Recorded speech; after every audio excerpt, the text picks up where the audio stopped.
উমর ফারুক বললেন, বোন রে, দুলা ভাই রে, আর নয়, আর বিরোধিতা নয়, আমাকে নিয়ে চলো বিশ্ব নবীর দরবারে। বোন ভগ্নিপতি নিয়ে গেলেন বিশ্ব নবীর দরবারে। কাবার মাথাবের ভেতর দিয়া, ছাপা মারার মাঝখান দিয়া, আবু জেলের বাড়ির পাদর দিয়া রসুলের দরবারে চলে গেলেন। সাহাবারা দেখতে পেলেন, এই তো সেই খত্তাবের বেটা উমার আসতেছে, হাতে তরবারি। আজকে তো আমাদের কাউকে বোধহয় সে বেঁচে রাখবে না। সাহাবারা দাঁড়িয়ে গেলেন। রসুল বললেন, কি হয়েছে? বলে, হুজুর, ওই যে উমার ইবনুল খত্তাব আসতেছে, হাতে লাঙ্গা তরবারি, মনে হয় এখানে কিছু ঘটে যাবে। সাহাবারা দাঁড়িয়ে গেলেন। রসুল বললেন, তোমরা শান্ত হও। সাহাবারা বললেন, হুজুর, বক্ষে যতক্ষণ এক ফোঁটা রক্ত থাকবে উমারকে আপনি পর্যন্ত পুষতে দেওয়া হবে না। উমার ফারুক হন হন করে আসতেছে বোন ভগ্নিপতিকে নিয়ে। রসুল বললেন, আমার সাহাবীরা, উত্তেজিত হয়েও না, উত্তেজিত হয়েও না, দেখি খবর কি আসে। একবার রসুল উমারের দিকে নজর করলেন, আবার আরশের দিকে নজর করলেন। আল্লাহ তাআলা জিব্রাইলকে বলে দিলেন, জিব্রাইল যাও, গত রাত্রিতে আমার হাবিব আবু জাহেল কিংবা উমারের জন্য দোয়া করেছিলেন, আমি আল্লাহ উমারকে রসুলের জন্য কবুল করেছি। জিব্রাইল যাও, রসুলকে বলে দাও, ওই যে উমার তরবারি নিয়ে আসতেছে, ওই তরবারি ইসলামের বিরুদ্ধে ছিল 26 বছর। আজকে আমি আল্লাহ জানিয়ে দিলাম, ওই তরবারি সহ উমারের শক্তি সহ রসুলের পদতলে বিক্রয় হয়ে যাবে।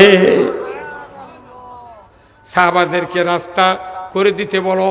আল্লাহর নবী বললেন, খবর এসে গেছে, সাহাবীরা উত্তেজিত হয়েও না, একটু শান্ত হও, রাস্তা করে দাও। রাস্তা করে দেওয়া হলো।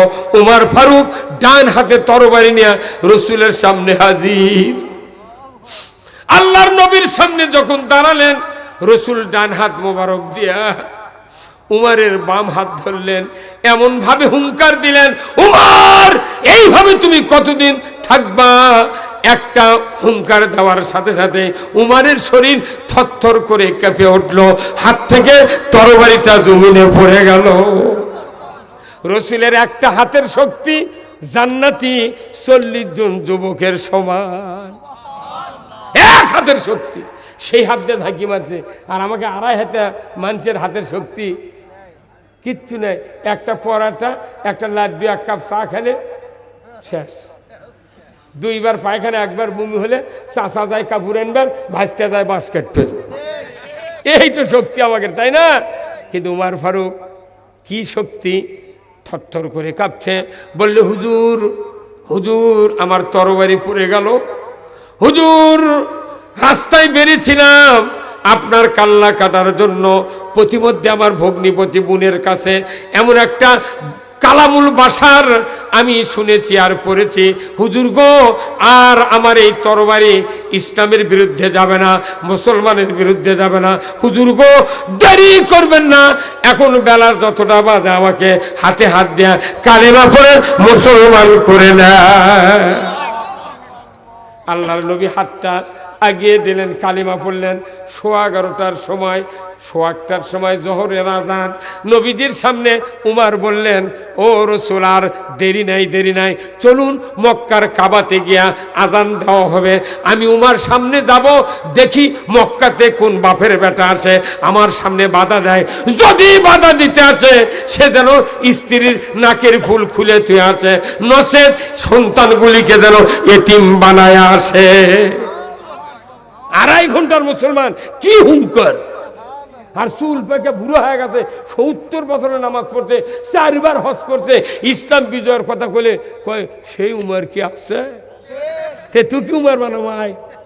কথা কন না, কি কথা! 2.5 ঘন্টার মুসলমান, কি হুঙ্কার! রসুল বললেন, উমর, 13 বছর হলো মক্কাত প্রায় অতিবাহিত হলো, একদিন খালি সন্ধ্যার সময় গেছি না নামাজ পড়বেন। আবু জেহেল উটের পশা ভুঁড়ি নিয়েছে, আমার মাথার তুলে দিয়েছে। আমার কলিজার টুকরা ফাতেমা যদি ভুঁড়িটা সরায় না দিত, শ্বাসরুদ্ধ হইয়া আমি মারা যেতাম। আমরা যাব না, কলহ কাজে যাব না, উমর ফারুক আবার তরবারি খাপ থেকে বার করলেন। হুজুর, আমি উমর সামনে যাব, আপনি সাহাবাদের মাঝখানে দাঁড়ান, গোলবন্দী হয়ে আমার পেছনে পেছনে আসবেন, দেখি কোন বাপের বেটা উমরের কাছে বাধা দেয়। একবার ওই আবু জেলের বাড়ি পাঁচর দেয়া ছাপা মারার মাঝখান দেয়া মাথাবত যখন যাচ্ছে, তখন আবু জেলের খেলাবত থেকে ওরকে পাতিটা দি নেতা, এরা তখন করছে কে নেতা, মোহাম্মদের বলে কাল্লা কাট পিতে ডাকেলি আসে গে, আল্লাহু আকবার কোথায় ডাকেলি আসে গে। তখন আবু জেল চিন্তা ভাবনা করে দেখলো কি উত্তর দি, তখন বলেছে এখানে এনে কাটবি, কে এটি এনে কাটবি পাগল, তুই তুকি ধরাবি, এখন থাম, কথা কর না। ঠিক মাথাপত চলে গেলেন। উনি তো জীবনে অজুও করেনি, উনি একে অজু শিখে দিলেন, অজু করলেন। তো হুজুর আদানও তো আমি কোনোদিন দিইনি, তো গোড়া কত বাক্য আমাকে কয়া দেন, এটা শুনে আপাতত কাপড় ছাপা মারা পাহাড়ের উপর ওই সময় কাপড় যদি লাল কাপড় কেউ হাতে উড়াইতো তাহলে এলাকার লোক বুঝতো এই লোকটা বিপদে পড়ছে, সবাই তাকে হেল্প করতো। তে কাপড় উড়াইতে হবে না, একটা সিগন্যাল দেওয়া লাগবে। তো রসুল্লাহ কয়েকটা বাক্য শিখে দিল যে তুমি আপাতত 4 বার আল্লাহু আকবার কও। যাহা বলিছে মক্কার 12 আনা লোক বুঝে পারছে, কেরা আবু জাহেল এটি এনে বলে কাল্লা কাটবি, তুই আল্লাহু আকবার করতে, এটা উমরের গলার আওয়াজ। কার গলার আওয়াজ? এই গ্রামের যদি একটা ছেলে পরিচিত সবার, সে যদি মসজিদে আজান দেয়, তার টোনটা যদি মহিলা পুরুষ সবাই যদি জানে বোঝে, সবাই চিন্তা করবি এটা উমুকের ছেলে। তো উমর ফারুক বাঘের মতো মানুষ যখন তাকবীর দিছে, মক্কার কাফেররা বুঝে পারছে কেন আবু জাহেল এটি বলে এনে কাটবি, তে আজান তো এটা উমরের গলার আওয়াজ, সব বাধা দিলে হেরেম শরীফ দখল হলো। তখন আবু জাহেল করছে পারিস যা, আল্লাহু আকবার কি বলিচ্ছে, পারিস যা মানে যে হুঙ্কার মারছে উমরের ধারে কাছে যাওয়ার মরদ মক্কাতে কেউ ছিল না। আল্লাহু আকবার, কি শক্তি! 2.5 ঘন্টার মুসলমানের কি কুয়ার, আর 70 বছর নামাজ পড়ছি, শয়তান আরো গাও টিপে দেয়। আর উমর ফারুক অর্ধেকটা পৃথিবীর বাদশা, রাস্তা দিয়ে হেঁটে গেছেন, শয়তান 40 দিন হাঁটেনি। কি শক্তি! এটি বাপ একলা একলা তাহাজ্জুদ পরে হজ করে মসজিদে যায়, ওই ধারতি বেটা শুয়ে আছে, একটা দিন বেটা জানে না যে বাপ কোনটি যায়। হ্যাঁ, আর অর্ধেকটা পৃথিবীর বাচ্চা ইনি রাস্তা দিয়ে একা একা হেঁটে যাচ্ছে। কমপক্ষে 200 জন পুলিশ হলে গিয়ে একটা এমপি বাড়ির থেকে বাড়াবেন পারে। আর সরকার যদি বাড়ায়, ঢাকার থেকে বগুড়া পর্যন্ত 2200 গেট আর 16,000 পুলিশ, তাও বাঁশি ফুকাতে ফুকাতে একই সাইজের গাড়ি 500 গাড়ি নিয়ে আসছে, কোন গাড়ির মন্ত্রী আছে কেউ কর পারে না। তা আবার কার্বন লাগাতে গেলাছে হে। আর উমর ফারুক অর্ধেকটা পৃথিবীর বাসায় একা একা রাত্রে ঘুরতেছে, একবার ওপেন ফিল্ডে, আল্লাহু আকবার, ওপেন ফিল্ডে ঘুরতেছে। কি হিম্মত, কি সাহস, কি ন্যায়পরায়ণতা, আল্লাহু আকবার। উমর ফারুক একদিন মরুভূমির প্রান্তর দিয়া সামনের দিকে যাচ্ছেন, হঠাৎ করে হাঁটতে হাঁটতে দেখে দূরে নজর চলে যায় একটা জঙ্গলের ভেতরে টিম টিম করে আলো জ্বলছে।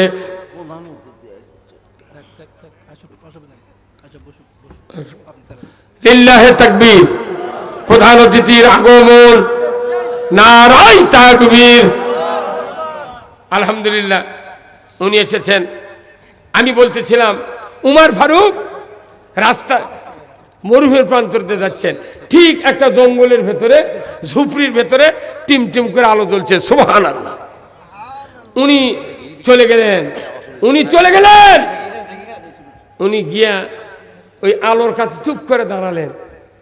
কিছুক্ষণ দাঁড়ানোর সাথে সাথে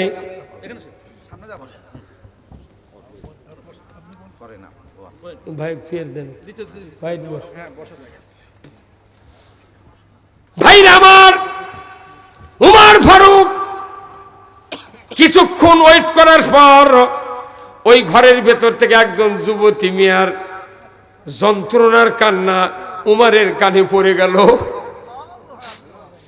কিছুক্ষণ পর একজন যুবকের আর্তনাদের কান্নার আওয়াজ উমারের কানে পড়ে গেল। উমার ফারুক বুঝতে পারলেন কে দুইটা মানুষের কান্না, কি হয়েছে ঝুপড়ির ভেতরে। উমার ফারুক বাহির থেকে বললেন, রে ঝুপড়ির মালিক, কি বেদনা, কি যন্ত্রণা, কি দুঃখ, কি সমস্যা একটু বলো না, আমি কি তোমাদের এই সমস্যা জানতে পারি না? ভেতর থেকে যুবকটি বলল, ও বেদুইন, কি যন্ত্রণা বলো না। বেদুইন ভেতর থেকে বলল, রে পথিক, আপনার কাজে আপনি যান, আমাদের কি যন্ত্রণা আপনাকে বলে লাভ হবে না। উমার ফারুক বললেন, বেদুইন, ও যুবক, কি ঘটনা আমাকে একটু বলো না। যুবকটি বললেন, ও পথিক, আমার একটা নববধূ, প্রথম গর্ভবতী, আজকে তার প্রসব বেদনা উঠেছে। এখানে আমি আর আমার স্ত্রী ছাড়া কেউ নাই, প্রসব কাজে সহযোগিতা করার জন্য কোনো মহিলা নাই। আমার স্ত্রীর কোনো উপকার করতে পারি না। আমার স্ত্রী যন্ত্রণায় কাতরাচ্ছে, কাঁদতেছে, আর আমিও তার সাথে ওই যন্ত্রণার ভাগী হয়ে আমিও কাঁদি। এটাই হলো আমার ঘরের অবস্থা। উমার ফারুক শোনার সাথে সাথেই 1 মিনিটও দেরি করলেন না, দৌড়ে চলে গেলেন নিজের বাড়িতে। গিয়া বললেন, আব্দুর রহমানের মা, তাড়াতাড়ি করে ওঠো, তাড়াতাড়ি করে ওঠো। এত জোরে চিৎকার দিয়ে বললেন। ওনার স্ত্রী উঠলেন ঘুম থেকে। কি ব্যাপার, এত তাড়াহুড়া করছেন কেন, কি সমস্যা আপনার? বলে, পানের স্ত্রী, তাড়াতাড়ি করে ওঠো, আজকে তোমাকে আল্লাহর জান্নাত ক্রয় করতে হবে, আজকে জান্নাত ক্রয় করতে হবে। ওনার স্ত্রী বললেন, পানের স্বামী, জান্নাতের জন্য আপনি তো সারা রাত দিন চেষ্টা করছেন, দৌড়াদৌড়ি করছেন, আপনি কেন জান্নাত ক্রয় করলেন না? উমার ফারুক বললেন, প্রাণের স্ত্রী, আজকের রাত্রিতে যে জান্নাত বিক্রয় করবেন আল্লাহ, ওই জান্নাত পুরুষের জন্য নয়, ওই জান্নাত নারীদের জন্য। জোরে কন্যা মারহাবা। ওনার স্ত্রী বললেন, প্রাণের স্বামী, বুঝতে পারলাম না আমার জন্য কেমনে বিক্রয় হবে সেই জান্নাত। উমার ফারুক বললেন, স্ত্রী তুমি শোনো, ওই মরুভূমির ভেতরে একটা ঝুপড়ির মধ্যে একটা মহিলার প্রসব বেদনা উঠেছে, কোনো নারী নাই তাকে হেল্প করার জন্য, এত যন্ত্রণা, সেও কাঁদে, তার স্বামীও কাঁদে। তোমাকে 1 মিনিট আর দেরি করতে হবে না, তুমি যদি জান্নাত ক্রয় করো, একটু নতুন মৌসান, সেই ফুলেরই রঙ লেগে আজ ত্রিভুবন জালা, সাহারাতে ফুটল রে ফুল রঙিন গোলে লা লা, সাহারাতে ফুটল রে ফুল। জোরে কন্যা মারহাবা।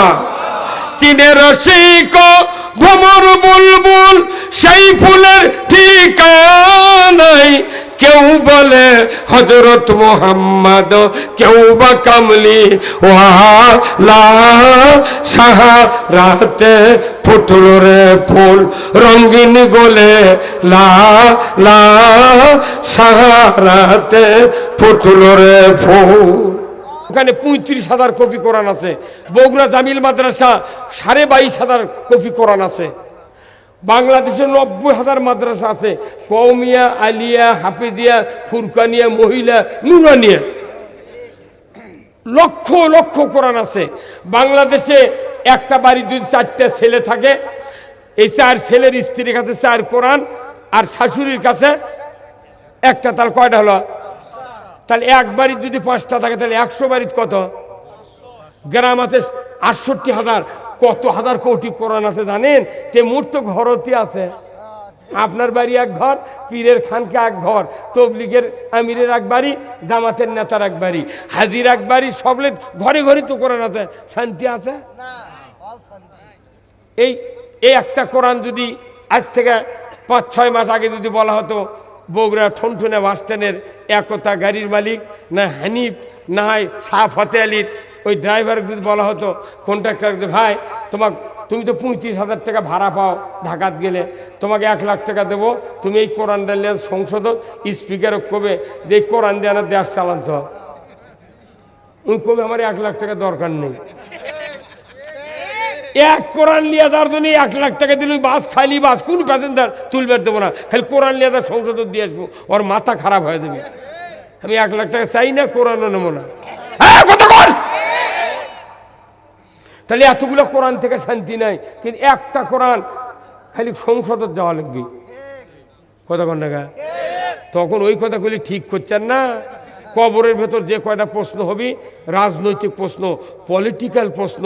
প্রথম বলা হবে মান রব্বুকা, তোমার রবকে ছিল। আলাস্তুবে রব্বিকুম, আরো আয় বলেছিল আল্লাহ, আমরা বলেছি কলু বালা। জমিনে আসলাম, 10 বছর বয়স হলো। আলহামদুলিল্লাহি রব্বিল আলামিন, সমস্ত প্রশংসা বিশ্বজাহানের যিনি পালনকর্তা রব, তার জন্য জোরে ঠিক কিনা। আমি আবার নামাজের রুকুত গেলাম, সুবহানা রব্বিয়াল আযীম। তারপরে সেজদাত গেলাম, সুবহানা রব্বিয়াল আলা। এইভাবে রবের জপমালা করতে করতে 60 বছর 70 বছর পর আপনি কবরে গেলেন, কথা ঠিক কিনা। কবরে গেলেন, এখানে আবার আপনার টেস্ট করা হবে মান রব্বুকা, তুমি কোন রবের আইন মানছো, তোমার রবকে ছিল। আমি যদি আল্লাহর আইন না মানতে পারি, রব 2 প্রকার, একটা রব্বে কবির, রব্বে সগীর। ছোট রব হলো আপনার হলো পিতামাতা, তারা কোন সন্তান লালন পালন করে, কি করে না, দুধ খাওয়ায়, টানা ধয়, কত ফিডার খিলায়, কত প্যাম্পাস পরে দেয়। প্যাম্পাস দেখেনি?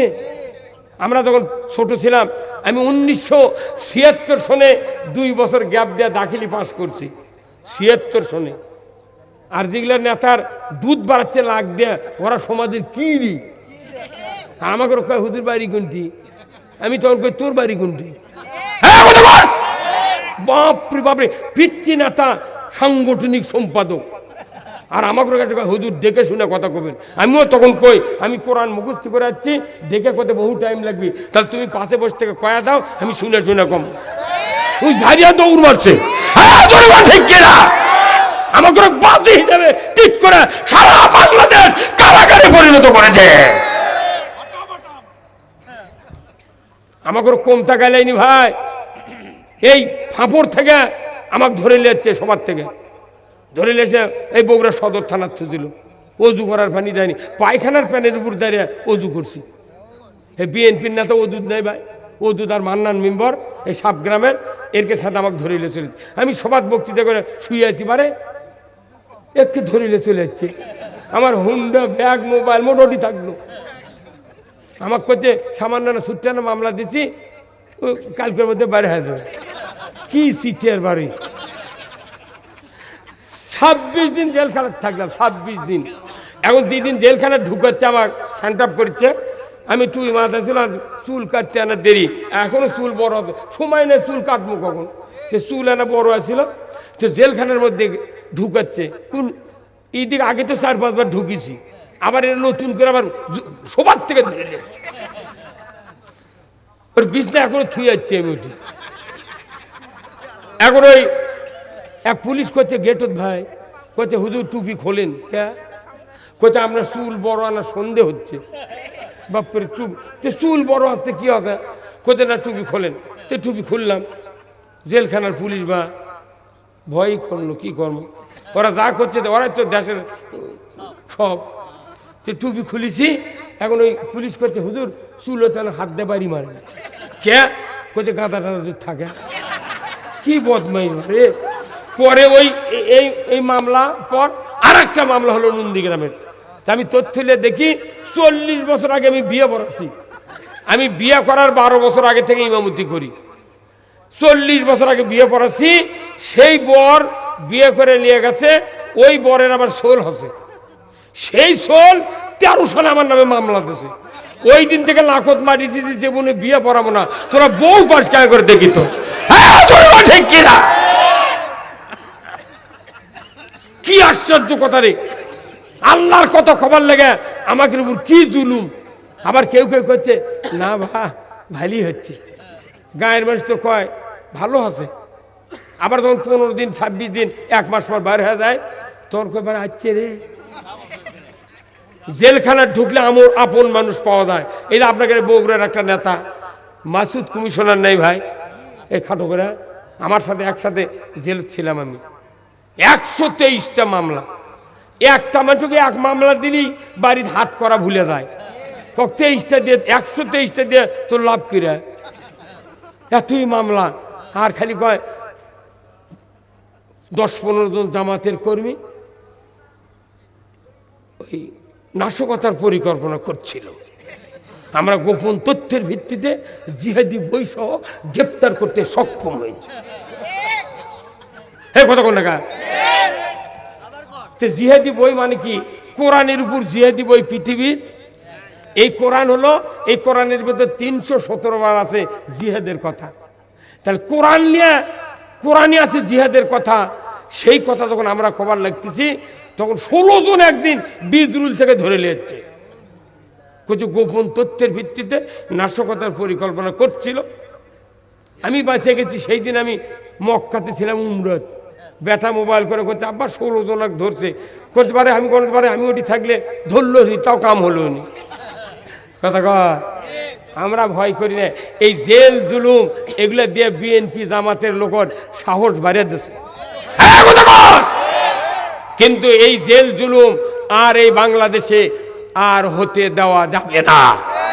এই কথা কোন না, এমন সমাজ কায়েম করব যে সমাজে আল্লাহর আইন চলবে, বলতে কিনা? সে আইন উমারের আদর্শ শোনেন। উনি রাস্তার মধ্যে স্ত্রীকে কি বললেন? সাবধান বাণী, আমার পরিচয় দান দিও না। উমার ফারুকের স্ত্রী বললেন, পানের স্বামী ঠিক আছে, পরিচয় দেব না। উনি বাড়ির নিকটে, ঝুপড়ির নিকট হতেই উমার ফারুক বললেন, ওগো বেদুইন, ভিতর থেকে তুমি বাহিরে আসো, দরজার বাহিরে আসো।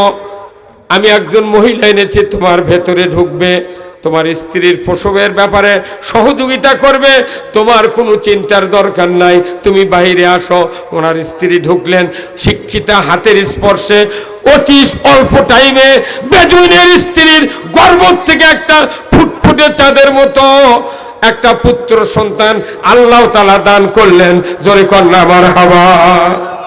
এত সুন্দর চেহারা, এত সুন্দর চেহারা, চেহারা দেখা মাত্রই ওমর ফারুকের স্ত্রীর চক্ষু দিয়ে পানি বের হয়ে গেল। ইহুদির গর্ভে, ইহুদির ঔরসে এত সুন্দরী সন্তান আমি জীবনে দেখি নাই। উনি আবেগ ভরে সন্তান দেখে উনি ওই সাবধান বাণী ভুলে গেলেন। উনি বললেন, বেদুইন, তুমি খলিফাকে সংবাদ দাও, তোমার স্ত্রী গর্ভ থেকে পুত্র সন্তান জন্ম নিয়েছে। স্ত্রী যখন বলেছে খলিফাকে সংবাদ দাও, খলিফা মানে বাংলাদেশের খলিফা বলে নিউ মার্কেটে কেসি ফিতেলে যারা কাপড় কাটে তারা। হ্যাঁ, কথা কোন না, খলিফা মানে কি? যারা পোশাক বানায়। কিন্তু উমর ফারুকের ওই যুগে খলিফা মানে কি? অর্ধেকটা পৃথিবীর রাজা, বাদশা। আল্লাহু আকবার। বেদুইন খলিফার কথা কানে পড়েই থরথর করে বুকটা কেঁপে উঠল।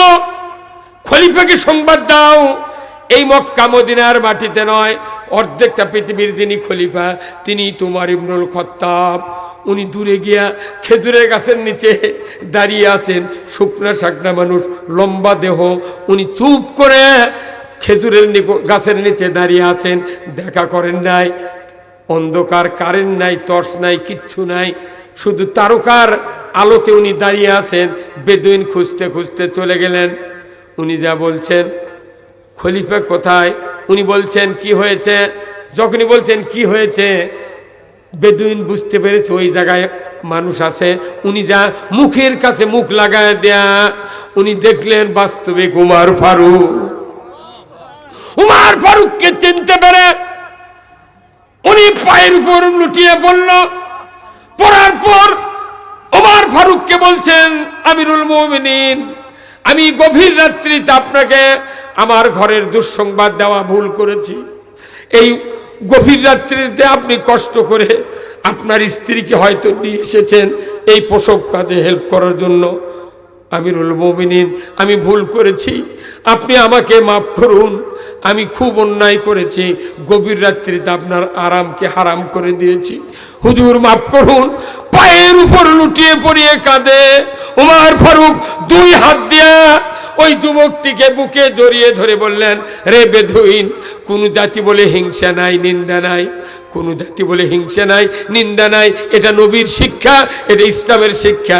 তবে শোনো রে বেদুইন, তোমার স্ত্রীর প্রসব বেদনার কষ্ট শুরুর আগে আমি উমর সাহায্যের হাত নিয়ে তোমার কাছে হাজির হতে পারি নাই, এই জন্য কিয়ামতের ময়দানে আমাকে আসামির কাঠগড়ায় দাঁড়াতে হবে।